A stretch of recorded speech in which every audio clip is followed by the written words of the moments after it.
Hello everyone, welcome back to this new video. तो Tenneco clean air का allotment out हो चुका है। वैसे इसमें रिटेल में तो काफी इजी अलॉटमेंट रहा है, बहुत लोगों को ये आईपीओ अलॉट हुआ है। अगर आपको भी इसमें अलॉटमेंट मिला है तो पहले तो आप नीचे कमेंट बॉक्स में ये जरूर बता दें कि आपने इसमें कितने अकाउंट से अप्लाई किया था और उनमें से कितनों में आपको ये आईपीओ अलॉट हुआ। अगर मैं अपनी बताऊं तो मुझे उम्मीद तो थोड़ी ज्यादा की थी, बट अलॉटमेंट बस एक ही अकाउंट में मिला है, यानी मुझे इसका बस एक ही लॉट अलॉट हुआ है। अब देखिए, ये जो आईपीओ है ये one of the most demanding IPO है ग्रे मार्केट में रिसेंट टाइम का।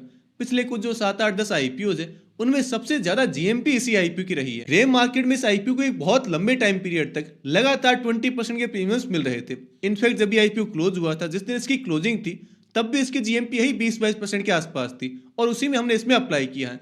लेकिन क्लोजिंग के बाद से इसकी डिमांड लगातार बढ़ रही है। अभी इस आईपीओ ग्रे मार्केट में 120 रुपीज पर शेयर का प्रीमियम मिल रहा है, जो कि परसेंटेज टर्म में होता है 30% का प्रीमियम। यानी अभी टेनेको क्लीन एयर की जीएमपी है एग्जैक्ट 30%, जो कि कल शाम तक 32% भी थी।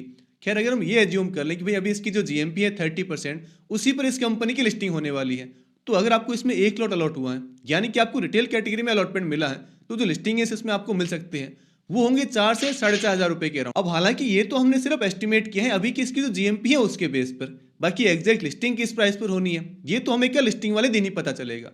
वैसे कल तक इसकी जीएमपी में जो भी उतार चढ़ाव होगा उसकी अपडेट आपको मेरे टेलीग्राम चैनल पर टाइम टू टाइम मिल जाएगी, तो आप मेरे टेलीग्राम चैनल जरूर ज्वाइन कर लें। लिंक इसका नीचे डिस्क्रिप्शन बॉक्स में दिया हुआ। अब अगर बात करें हम इसकी लिस्टिंग डे स्ट्रेटजी के बारे में, तो देखिए मैं अपनी तरफ से आपको कोई फाइनल वर्डिक्ट तो नहीं दूंगा कि आप बहुत ही ओवर ऑप्टिमिस्टिक बन जाओ और इन शेयर्स को होल्ड कर लो, भाई शेयर प्राइस बढ़ने ही वाला है, या फिर आप एक्सट्रीम नेगेटिव हो जाओ और इन शेयर्स को सेल कर दो कि भाई शेयर प्राइस गिर जाएगा। ऐसा कुछ तो मैं आपको नहीं बताने वाला हूँ।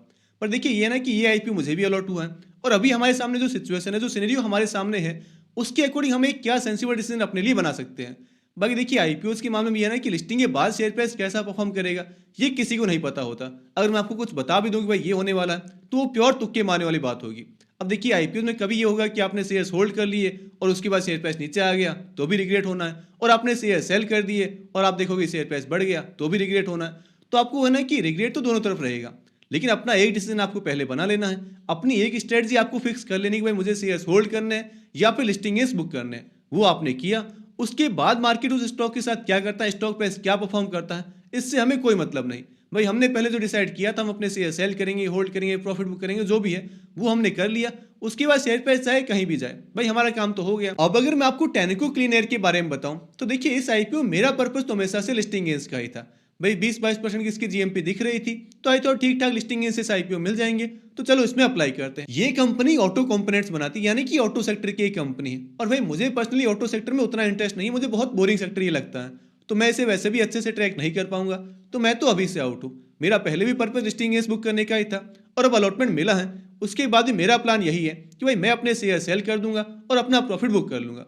अब भले इसकी जीएमपी तो अभी 30% है, लेकिन मैं ये एक्सपेक्ट कर रहा हूँ कि अगर 20% की भी लिस्टिंग मुझे इस आईपीओ मिल गए तो मैं तो भाई सेलिंग अपॉर्चुनिटी के बारे में ही देखूंगा, क्योंकि मैंने स्टार्ट में यही एक्सपेक्ट किया था। अब इससे आगे जो भी मिलता है वो मेरे लिए बोनस है। बाकी आप अगर इस कंपनी को होल्ड करने का प्लान करते हैं तो देखिए उसके वजह से सपोर्टिव पॉइंट्स काफी हैं। भाई ये एक डेट फ्री कंपनी है, इसमें प्रॉफिट की ग्रोथ काफी अच्छी है, प्रॉफिट अमाउंट अच्छा है, इसका जो वैल्यूशन है वो काफी रीजनेबल है, काफी कंफर्टेबल वैल्यूशन है, बस 20-22 का इसका पी रेशियो है, और साथ ही इसके रिटर्न रेशियो भी बढ़िया है इस कंपनी के। तो ये सारे वो पॉइंट्स हैं जो कि आपके इसके लॉन्ग टर्म के डिसीजन को भी फेवर कर सकते हैं। लेकिन अगेन बात वही है कि भाई मेरा इसमें लिस्टिंग बुक करने का प्लान है। अगर आपको इस कंपनी में ग्रोथ नजर आती है, आपको पर्सनली ऑटो सेक्टर बहुत पसंद है, तो नो डाउट आप इस कंपनी को होल्ड कर सकते हैं।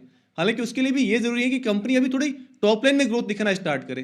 टॉप लाइन में इसकी जो नंबर्स हैं वो काफी इनकंसिस्टेंट है, इसकी रेवेन्यू कभी कम हुई है, कभी ज्यादा हुई है, तो वहां कंपनी को अच्छा परफॉर्म करने की जरूरत है। बाकी इसके नंबर्स ओवरऑल ठीक है, बिजनेस भी ठीक ही है, तो आप चाहे तो अच्छे से एनालाइज करके इन शेयर्स को होल्ड करने का भी प्लान कर सकते हैं। बाकी मेरा तो भाई ये है कि अगर 20% लिस्टिंग मिल गए तो मैं तो शायद प्री ओपन टाइम में ही अपने शेयर सेल कर दूंगा। और अगर आपको भी है ना कि एग्जैक्ट लिस्टिंग प्राइस पर ही अपने शेयर सेल करना है, तो आई विल सजेस्ट कि आप इसके प्री ओपन टाइम को ट्रैक करते रहना। भाई इसकी जो भी ओपनिंग प्राइस होगी उसके अकॉर्डिंग आपको अपना सेलिंग ऑर्डर लगा देना है और आपके शेयर सेल हो जाएंगे। और इसके प्री ओपन टाइम के लिंक्स कल लिस्टिंग वाले दिन आपको मेरे टेलीग्राम चैनल पर मिल जाएंगे, एनएससी के भी और बीएससी के भी। वहां से आप इसकी ओपनिंग प्राइस को ट्रैक कर सकते हैं, तो आप मेरा टेलीग्राम चैनल जरूर ज्वाइन कर लें।